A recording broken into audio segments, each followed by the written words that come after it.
விழுப்புரம் மாவட்டம் முழுவதும் பாதிக்கப்பட்டுள்ள மக்களுக்கு உணவு உள்ளிட்டவை ஏற்பாடு செய்யப்பட்டிருப்பதாக விழுப்புரம் மாவட்ட கூடுதல் ஆட்சியர் ஸ்ருதன் ஜெய் நாராயண் தெரிவித்துள்ளார். கனமழையால் பாதிக்கப்பட்டுள்ள கோட்டக்குப்பம் பகுதியில் மீட்புப் பணிகளை ஆய்வு செய்த அவரோடு நமது செய்தியாளர் சுதீஷ் நடத்திய கலந்துரையாடலை பார்க்கலாம். இந்த பகுதியில் எது மாதிரியான பாதிப்புகளை நீங்க ஆய்வு பண்ணிருக்கீங்க? மக்களுக்கு எது மாதிரியான உதவிகள் இப்ப செய்யப்பட்டு வருது? இல்லை, இப்போ நைட்லேருந்து இங்கே சைக்ளோன் இருந்ததுனால நிறைய இந்த வாட்டர் இன்டன்டேட் ஆயிருக்கு. மாண்புமிகு அமைச்சரும் கலெக்டரும் இப்போ தான் வந்து பார்த்துட்டு போயிருக்காங்க. போட்ஸ்லேருந்து இப்போ ஃபர்ஸ்ட் இவாக்குவேஷன் பண்ணிட்டு இருக்கோம்.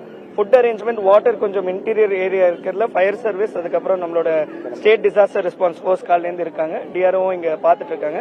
ஒரு ஏரியாவுக்கு இப்போ தாசில்தாரும் போட்டிருக்கோம். முனிசிபாலிட்டியில எல்லா டீம்ஸுமே இப்போ இருக்காங்க. ஃபர்ஸ்ட் பீப்புளோட சேஃப்டி முடிச்சுட்டு அவங்களுடைய வாட்டர் அண்ட் ஃபுட்டுக்கு இப்போ அரேஞ்ச்மெண்ட்ஸ் பண்ணிட்டு இருக்கோம் சார். இந்த பகுதி முழுவதுமே மொத்தமாக எல்லாம் சப்ளை இல்லை, உணவு இல்லை.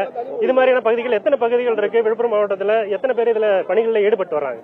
இல்ல, நம்ம மாவட்டம் முழுக்க இப்போ டீசென்ட்ரலைஸ்டா இப்போ 1500 மேல் பேர் நிறைய முகாம்ல இப்போ தங்க வச்சுட்டு இருக்காங்க. அந்தந்த பிடிஓஸ் அண்ட் வட்டாட்சியர், விஏஓ அண்ட் பஞ்சாயத்து செக்ரட்டரி மூலியமா லோக்கல் லெவல்ல ஃபர்ஸ்ட் மக்களுக்கு உணவு கொடுக்கணும். அதே மாதிரி இப்போ தண்ணிக்கு எந்த பற்றாக்குறை இருக்க கூட ஏடி பஞ்சாயத்து மூலியமா வாட்டர் சப்ளை இப்போ ரெடி பண்ணியிருக்கோம்.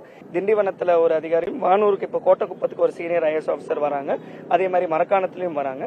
சென்னையிலேருந்து டைரக்டர் ஆஃப் ரூரல் டெவலப்மெண்ட்டும் இப்போ விக்கிரவாண்டி அண்ட் மயிலம் பார்வையிடறதுக்காகவே வராங்க.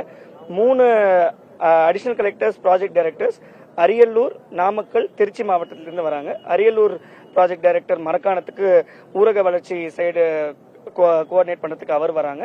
அதே மாதிரி விழுப்புரம் முனிசிபாலிட்டிக்கு பிடி நாமக்கலும், வானூருக்கு பிடி திருச்சியும் கூட இப்போ வந்துட்டு இருக்காங்க. எல்லாருமே ஃபீல்ட்ல இருக்காங்க. அந்தந்த இடத்துல என்னெல்லாம் ரெக்குவயர்மெண்ட்ஸ் இருக்கோ இப்போ பஞ்சாயத்து தலைவர், செக்ரட்டரி, விஏஓ அண்ட் தாசில்தார் மூலமா கோஆர்டினேட் பண்ணிட்டு